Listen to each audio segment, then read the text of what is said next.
Hey, my dear friend. So happy to see you here. If you're new, please subscribe and share this video with friends or family. It makes a big impact. Tell me in the comments what city or country you're in. Your support means the world. Let's begin. Maya Benton wipes away a tear and takes a slow, steady breath, clearly trying to regain her composure. It's been an emotionally taxing session. I search for the right words to leave her with a sense of comfort. Maya, I say softly, marriage isn't for everyone.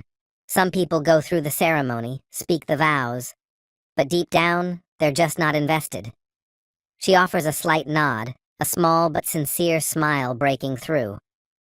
How about a little perspective from someone who's been around the block, I say with a half smile. There are plenty of men out there. You're still young. You're attractive. I shift forward slightly. Your real task now is figuring out which of them are worth your time. Don't rush. Take this opportunity to reconnect with yourself. And when you're ready, the right man will see how incredible you are. She rises from her seat, her expression warmer now. Would it be okay if I gave you a hug? She asks. A grin spreads across my face. Sure, I reply. Just one, though. My wife has a pretty strict hugging policy. She laughs, a real laugh this time, and wraps me in a firm, genuine embrace. There's a resilience in her now that wasn't there when she walked in. As she exits and closes the door behind her, I refill my coffee and lower myself into my chair. Without a doubt, Maya will be the standout moment of my day. She has so much potential, except for a habit of choosing the wrong partners and a fragile sense of self-worth. Both are fixable. I jot down a few closing thoughts in her file, then glance at the next appointment on the schedule. The Smiths. It's nearly 11 a.m., and the couple slated for my last session before lunch is in the waiting area. Another case pushed into counseling by a court order. Honestly, I wish judges understood that you can't force therapy. You can't lock two resistant people in a room and expect breakthroughs. If even 10% of these court-ordered couples choose to stay together afterward, I'd consider that a win. Now, divorced individuals? Those are the ones I can actually reach. I flip open the file. Julian and Camille Sloan, pre-divorce therapy mandated by the court. Julian filed the petition, not a promising indicator. When men take that step, they've usually made up their minds. Women tend to come in still hoping things can be salvaged. Men come in with conclusions. He's likely already discussed it with friends and cemented his version of events. My job? Try to get past that wall. Time to get to work. I walk out to greet them. Julian, Camille, I say. Shall we begin? They rise and approach. Their expressions take me by surprise. Camille's face shows a fierce determination. Julian's, however, carries the weight of pain. Not what I expected. I guide them into the office, and they choose spots, together, on the couch. That alone says something. Most men in his position would opt for the chair on the other side of the room. I allow a moment of quiet, giving them a chance to get comfortable in the space. Once they've settled, I begin. So, according to the paperwork, Julian initiated the divorce, and Camille requested this counseling session. Is that correct? I turn to him. Mr. Sloan, do you mind if I call you Julian? He nods. That's fine. You can call me Daniel, or Dr. Price, whichever you're more comfortable with. Another nod. All right, Julian. Let's start with you. What brought you to the decision to file for divorce? His voice is flat, emotion drained. I just can't keep going like this. I've put in the effort. I really have. But I'm done. This isn't the life I imagined, and I don't see any other way forward. Could you be a little more specific? I ask. What exactly is the issue that's pushed you to this point? She cheated on me. I married her to build something together, not to be another notch on someone's belt. It wasn't like that, Camille fires back. It was just one person. Her voice is steady now. She's found her footing. All right, Camille, I say in a calm tone. Can you walk me through what happened? She pauses. I'm not sure if she's holding back anger or just choosing her words carefully. When she finally speaks, her voice is firm but measured. An ex-boyfriend came back to town about 6 months ago. We crossed paths unexpectedly. It wasn't something I planned. Another pause. He was my first serious relationship. We dated all through high school. When he left for college, it broke me. 2 years later, I met Julian. And for a long time, I didn't even think about my ex. Julian jumps in, clearly agitated. And here's the part that kills me. She still won't tell me his name. Let's make sure we take turns, I say gently. Camille, please continue. She exhales sharply.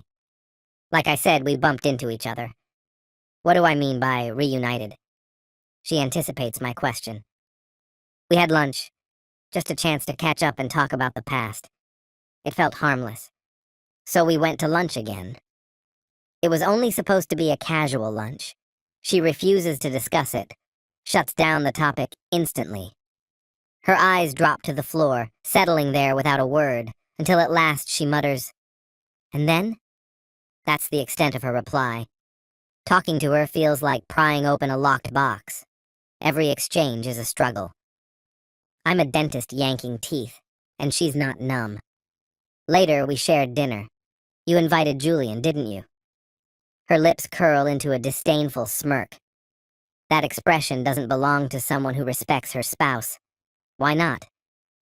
He's never even met Blake, she almost says, catching herself at the last second.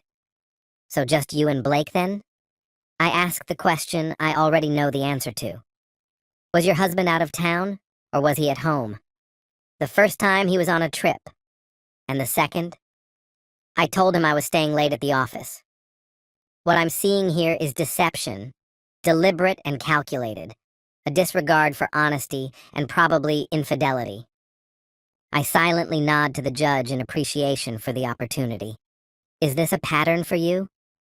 Her eyes shift again, this time to the carpet, as if it might speak on her behalf. She says nothing, but silence can be louder than words. I keep going.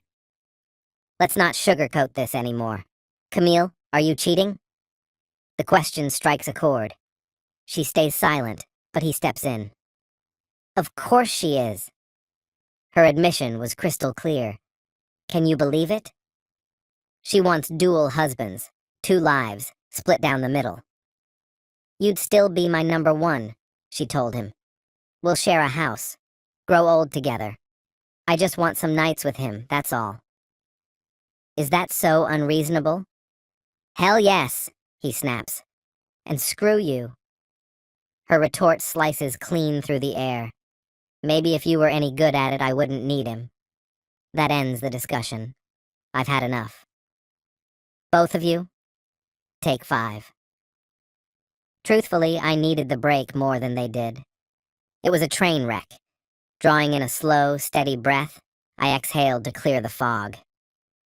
Let's get to the core of this, I said. 15 minutes with Julian. Then I'll take 15 alone with Camille. After that, we regroup. That work? Camille doesn't look happy, but she gives a tight nod, stands up, and exits, pulling the door shut behind her. Now, I can turn my attention to Julian. All right, start at the top. I want to hear the full story. As he talks, I study him. Average height, average build. Not someone who intimidates, but there's a quiet firmness in him. His tone is steady, controlled, but pain lingers underneath. He doesn't seem aggressive, but he's no pushover either. Like I told you, he begins, she's sleeping with her ex, wants to split time between us. I'm not sure if she's chasing some old teenage fantasy, or if she really believes she deserves more than what she has. But I'm not playing along. I honored my vows. I believed we were building a future. Now, she wants to slice it down the middle. That's not happening. It's either all in, or she's out. She's either my wife completely, or not at all. Would you go through with a divorce if it came to that? I'd prefer it, he answers, leaning back, drained. She sat me down, he continues, and laid it all out. Said if I loved her, I'd want her to be happy. And that meant accepting this. Told me to choke down the anger and get over it. Then she warned me she'd drag me through court if I didn't play along. That's her. Lose control when things don't go her way. You've got legal counsel? Yes. And their advice? It's a 50-50 state. No kids, so it'll be clean. So what is it you're really after here? I wanted a real marriage, a partner. What I got was someone who lies and cheats. I've lived alone before. I can do it again. But I won't sit at home while she's off with someone else, and I'm not pretending this is some modern, open relationship. That's not who I am. I leaned closer, voice low and personal. Can I be honest with you? He nodded once. Most people aren't built for that kind of arrangement, I said. And truthfully, they shouldn't be. Marriage, when it works, is about showing up every day. It's about effort, not indulgence. About both people steering the same boat. It's not an excuse to chase constant gratification, I continued. It's a commitment, a decision to take care of one another, even when life grinds you down. Marriage will test you. And when it does, your job is to see what's still good in the other person and hold on to that. People change. That's inevitable. But you grow together, not apart. Not by betraying what made the commitment meaningful in the first place. So, are you saying I should rethink ending the marriage? Is that what you're getting at? Honestly? No. Not if you want the truth. Then I won't reconsider. I'm not telling you to accept every new term she throws your way. If this was about mutual change and creating something new together, that would be one thing. But from what I see, she's asking you to adapt in ways that don't align with who you are. And it's not fair for her to expect you to accept a remodeled version of your relationship without your voice in the matter. In my view, she either needs to stick to the promises she made in the beginning or come to terms with the fact that this relationship may have reached its end. Julian looked down, giving a slight shake of his head. She'll never do that. You're probably right.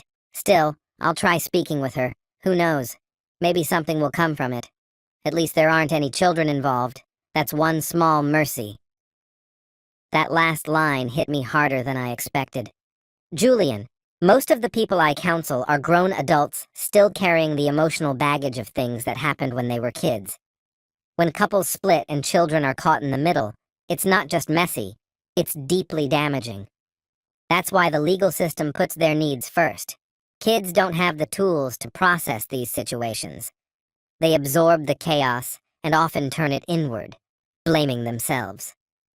Whatever path you choose, whether that's separation or working through it, this emotional instability your wife is bringing into the relationship would have a lasting effect on children, if any existed.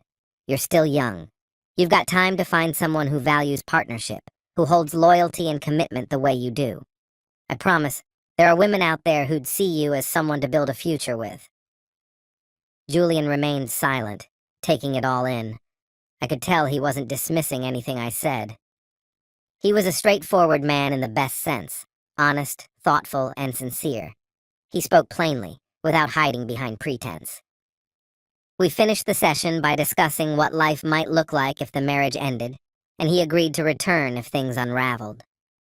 After wrapping up, I walked him out and brought Camille in. Camille, I just had a meaningful conversation with Julian. Let me ask you directly, do you plan to continue being intimate with the other man? She didn't answer right away. Eventually, she looked at me and said, yes. And do you think that's fair to your husband? I'm still there for him, she replied quickly. It's not like I'm abandoning him. I might be away 1 or 2 nights a week, maybe a weekend now and then, but I'll make sure he has everything he needs. I had to work not to let my reaction show. Another woman treats her body as a sacred object that no man can live without. Camilla, it's not just about intimacy. For most men, it's about what that intimacy represents. It's about the meaning of exclusivity. When you give that part of yourself to someone else, it diminishes what you share with your husband. She waved it off. He'll deal. He's working nights anyway. And why is he doing night shifts? We're saving to buy a house. So while he's working overtime to create a shared future, you're including another man in that future? She laughed. Please. You really think he'd be okay with a 3-person household? I was kidding. Her laugh stung more than she realized. I struggled to keep my professionalism intact. Camille, let me be frank. I don't believe Julian can live with this arrangement. It's just his fragile male pride. He'll come around. I'm still spending most of my time with him. 4, sometimes 5 days a week. That's more than half. My boyfriend's not complaining. Every word seemed to chip away at the time she rationed for her husband. But your boyfriend didn't vow to stay by your side. He didn't stand at the altar and promise you a life together. That level of commitment means something. I'm not leaving. I'm still here. I'm not ending the marriage. Sure, you're here, on a part-time basis. And that promise to forsake all others? Does that just not count anymore? People don't take that seriously now. It's not like I've moved in with the guy. We're just spending time, being physical. There was nothing else she could say to justify it. We talked for a while longer, but she stayed firmly planted in her position. There didn't seem to be any path forward, but I wasn't quite ready to give up. Even though Julian had already made his decision, I wanted to test something. Camille, how would you feel if Julian started dating someone else? Maybe stayed over at her place once or twice a week? Her reaction gave her away, a flicker of anger, fast but unmistakable. I know what you're doing. You're trying to cast me as the villain, trying to make me out as a hypocrite. She curled her lip. He doesn't need some side chick. I'm already giving him everything he could want. There was no question anymore. What Julian truly needed wasn't a quick fix or a passing distraction. He needed stability, loyalty, a partner in the real sense of the word. That much was unmistakable. As I had suspected all along, Camille had never played by any rules but her own. She operated in a world built on her own terms. I walked Julian back into the office. Without a word, he sat down beside Camille, his expression guarded. Julian. Camille, I began, addressing them both now after speaking to them privately. I've listened carefully to what each of you had to say. I've taken the time to understand both sides. And the truth, unfortunately, is hard to ignore. I turned to Camille. You've developed an inflated sense of your own importance. That mindset has deeply eroded the foundation of this marriage. Your understanding of what it takes to sustain a relationship is, at best, shallow, and your actions reflect a troubling level of egocentrism. I don't see this as a fixable trait. Chances are, you'll find yourself repeating these same dynamics in future relationships. Years of therapy wouldn't make a dent in this pattern. Her glare in that moment could have cut glass, but I shifted my attention to Julian. Julian, I intend to advise the court to approve your request for divorce. This marriage has run its course, and it's become more damaging than beneficial. That said, if you want support during this transition, I'm here. I can help you rebuild step by step toward a life that offers real love and a partner who respects and values you. It was his decision to make, but I wanted him to know the option was open. He didn't hesitate. He nodded, carrying an expression that mixed sadness with relief. A good man, finally recognizing a way out of something that had worn him down. I couldn't fix her, but I could help him begin to heal. Camille, meanwhile, was seething. Her voice trembled with fury. You promised 10 sessions, she barked. You were supposed to push him to be a man and meet my expectations. I kept my voice level. Camille, the version of this marriage you're fighting for is incompatible with Julian's emotional health. If one day you're ready to embrace a partnership based on mutual respect and reciprocity, that would be a different conversation. But that's not what's happening here. I'm calling my lawyer, she snapped. I'm filing a formal complaint with the court. I'll make damn sure no one else gets assigned to you again. You're free to take whatever action you feel is necessary, I responded calmly. But my recommendation stands. It won't change. She stormed out, fury trailing her like a cloud of smoke, and with her exit, the room felt palpably lighter, an invisible weight lifted. I looked over to Julian, my voice softer. You think you'll be all right? He paused for a moment, clearly thinking things through. Yeah, he said eventually. I think I will. I'd like to take you up on that offer. Things are pretty chaotic right now, but I'll definitely have questions as things unfold. I've got some open slots next week, I said, encouraging him not to wait too long. Julian smiled, a small, tentative smile, but a genuine one. I'd appreciate that, he said, rising to shake my hand. As I walked him to the door, I added one last piece of advice. And Julian, don't make any impulsive moves. Camille's not done yet. Keep your focus. Think clearly. If she ever shows real change, though I'm skeptical, we could revisit the conversation as a group. But if not, you and I will keep moving forward. He stepped outside, and I could already see some of the tension melting off his shoulders. This job never stops surprising me. These two certainly hadn't disappointed in that regard. I returned to my desk, made a few quick notes, and let my mind drift briefly to the rest of my day. Is it a breach of ethics to imagine two clients might be good together? Possibly. But in this case, I couldn't help but wonder. Julian and Maya might actually be a solid match. A joint session down the line? Maybe not entirely out of the question. And if something more came of it, well, that would be beyond my influence. From the bottom drawer, I pulled out the lunch my wife had packed me. Just another small gesture, but to me, it was a symbol of what love should look like. Steady, thoughtful, reliable. Meatloaf sandwich and pasta salad. Her meatloaf, honestly, is the best I've ever tasted. I picked up the phone and dialed her number by heart. Hi, love. How's your day going? You won't believe the case your brother sent my way this time. This story has come to an end. What's your opinion? Share it in the comments, my friend. And if you like this story, check out other exciting videos on my channel. I'll say goodbye until the next video. See you.